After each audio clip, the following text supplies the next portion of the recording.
Olá pessoal, está começando mais um conteúdo exclusivo para vocês, diretamente do Japão, com as principais novidades que aconteceram no país até a data do dia 16 de fevereiro de 2024. Hoje a gente vai falar sobre a queda do PIB nominal do Japão, que vai colocar o Japão como a quarta economia do mundo em breve.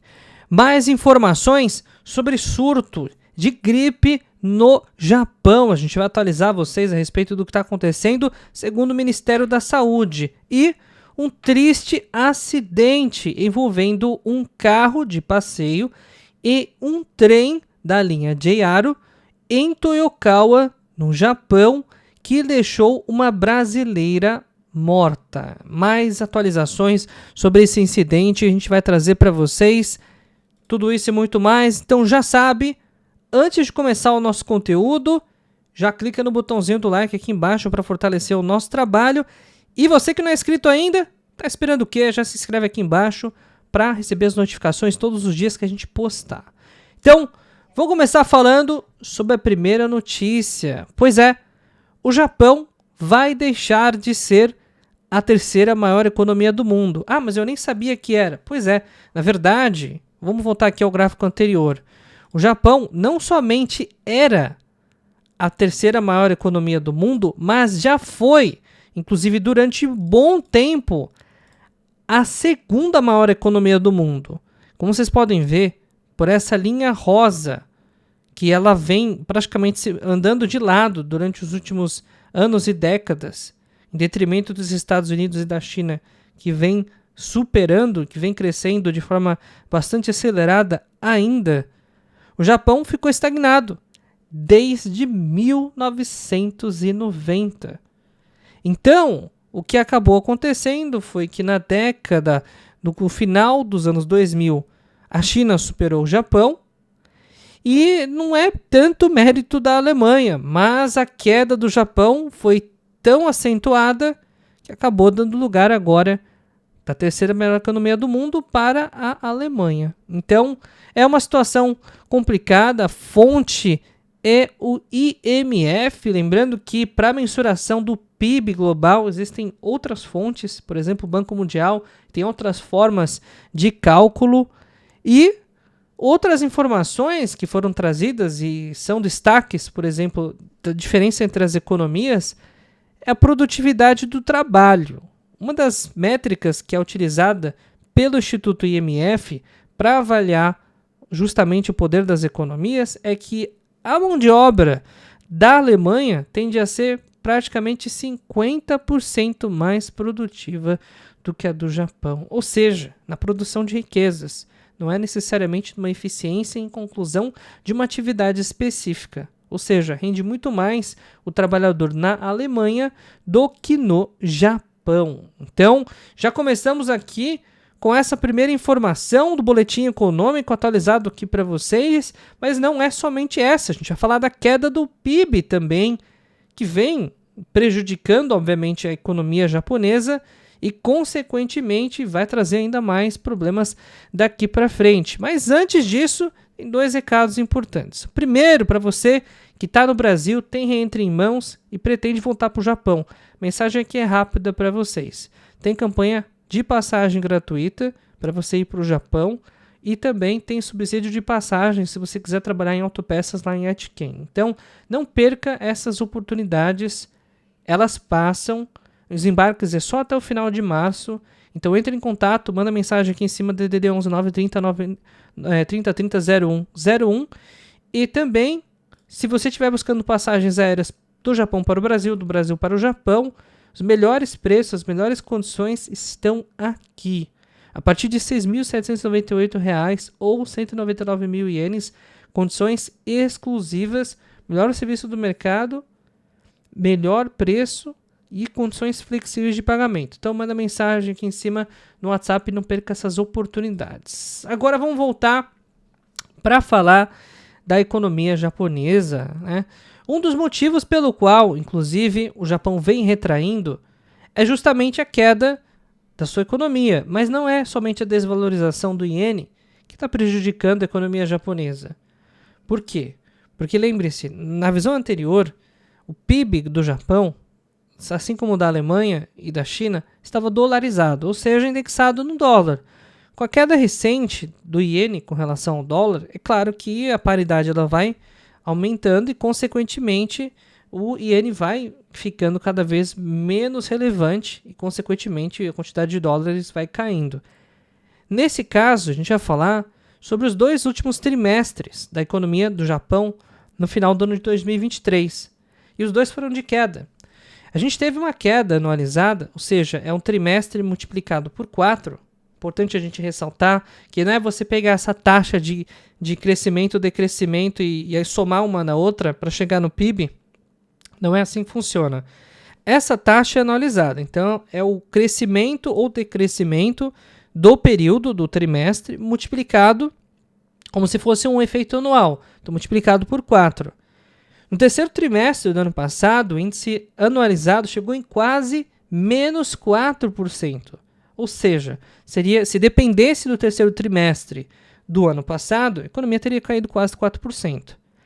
E no quarto trimestre do ano passado, houve uma queda anualizada de 0,4%. Queda nunca é boa. Já crescer pouco, para muitos países, é ruim. Cair, então, nem se fala. Então, o Japão ele tem apresentado números também, do ponto de vista absoluto, decepcionantes.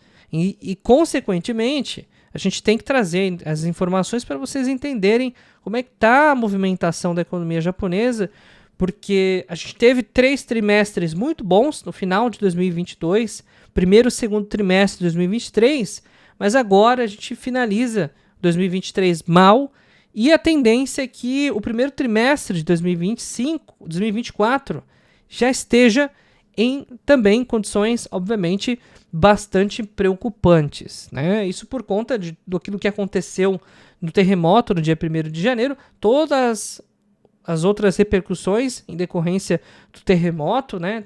Os investimentos também necessários para poder reconstruir a região, que nem começaram ainda, inclusive, está no período ainda de apuração, de resgate, de trazer uma melhoria de vida para os desabrigados. Então a gente ainda está numa fase preliminar com relação a esse processo de reconstrução das regiões afetadas pelo terremoto, que inclusive os tremores nem acabaram ainda, apesar da gente estar no dia 16 de fevereiro. Então, a economia começou o ano de 2024 mal.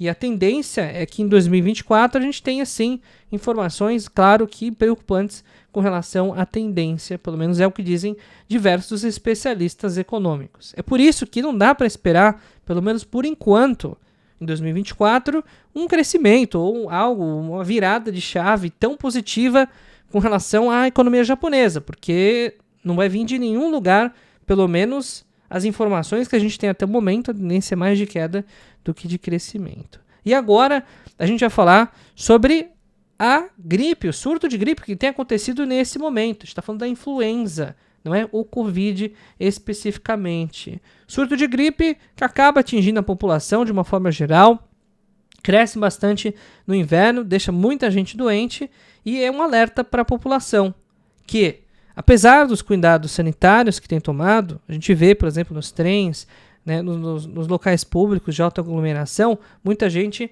com máscaras, muita gente se protegendo, muita gente com a sanitização adequada, mas mesmo assim a gente vê que a quantidade de pessoas com gripe tem aumentado de forma vertiginosa, principalmente nos grandes centros urbanos. E é isso que traz o Ministério da Saúde, que adverte: cuidado com o surto de gripe, que é uma realidade no Japão. Portanto, estejam prontos ou estejam realmente tomando mais medidas ainda preventivas, porque 5 semanas consecutivas a quantidade de pacientes gripados vem aumentando. E claro que isso é prejudicial demais para quem mora no Japão.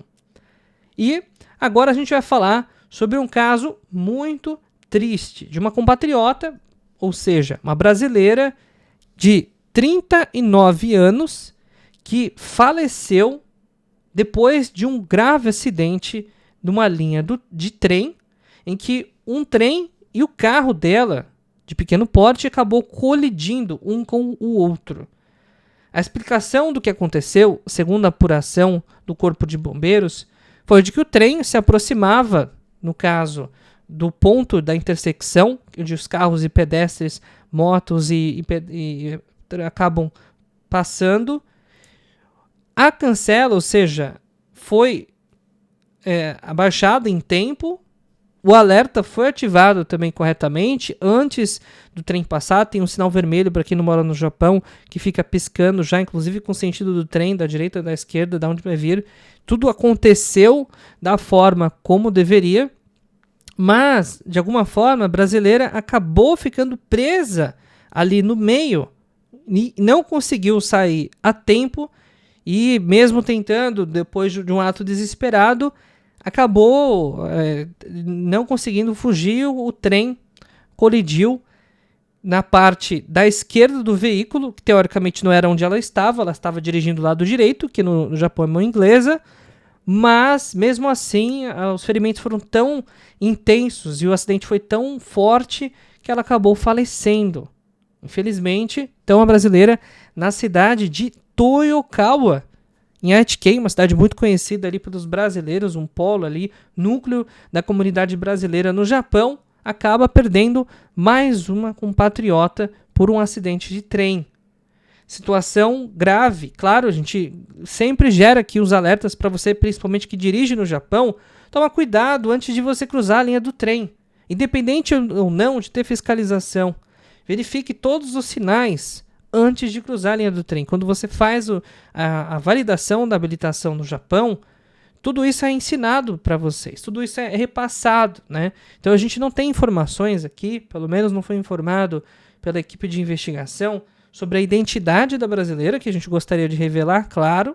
A gente não tem ainda, mas quando a gente tiver, a gente vai trazer a confirmação. E se ela era habilitada ou não, porque ainda existe a possibilidade dela não estar habilitada, ter dirigido e, consequentemente, não ter os conhecimentos sobre as verificações, sobre os sinais de trem, sobre escutar o trem, ver todas as questões visuais, as inspeções, antes de atravessar os trilhos, né? Então, infelizmente, acabou acontecendo esse acidente, uma colisão fatal. Não é novidade, infelizmente, no Japão, acontece até com uma certa frequência, infelizmente, esse tipo de acidente, mas não é todo dia que isso acontece com brasileiros, né? Então, fico um alerta aqui para todos vocês que dirigem. Eu, particularmente, moro numa cidade que tem muitas linhas de trem e tem que atravessar constantemente, quase todo dia. Então, toma cuidado. Eu tomo os devidos cuidados.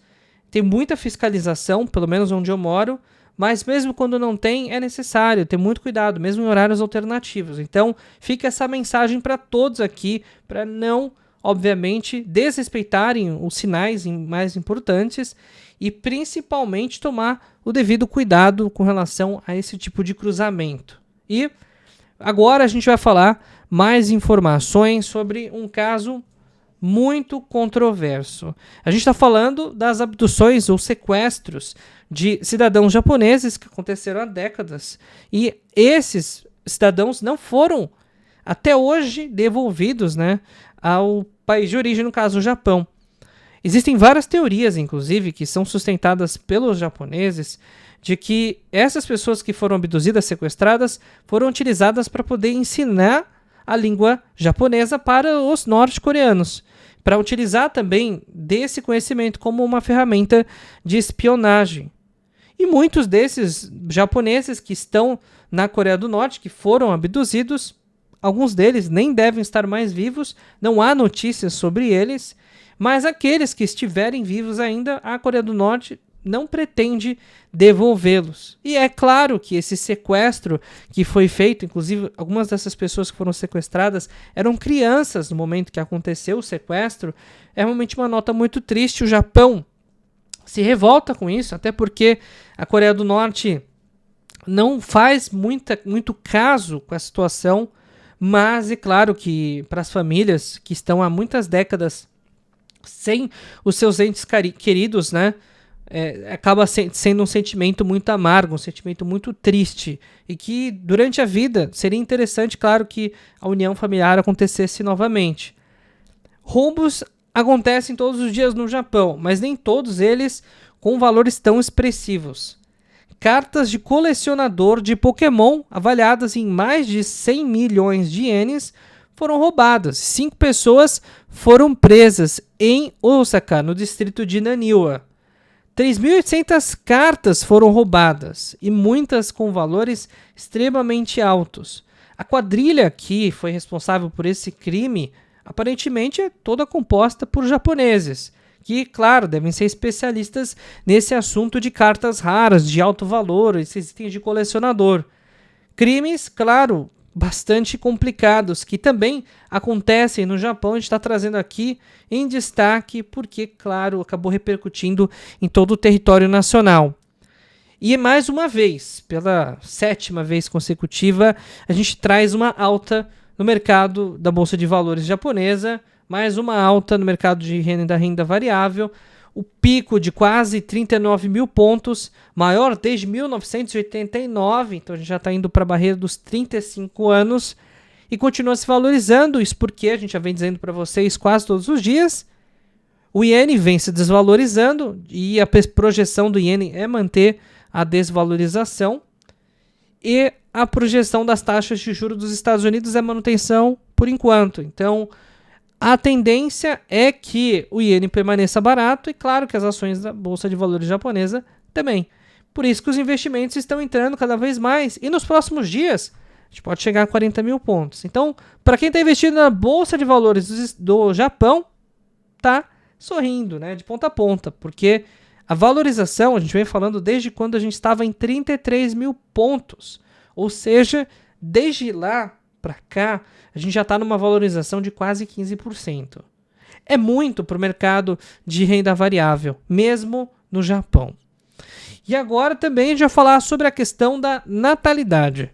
O Japão está discutindo, de forma um pouco mais objetiva, mais incentivos e projetos de lei que devem ajudar os pais, incentivar para poder justamente favorecer na natalidade.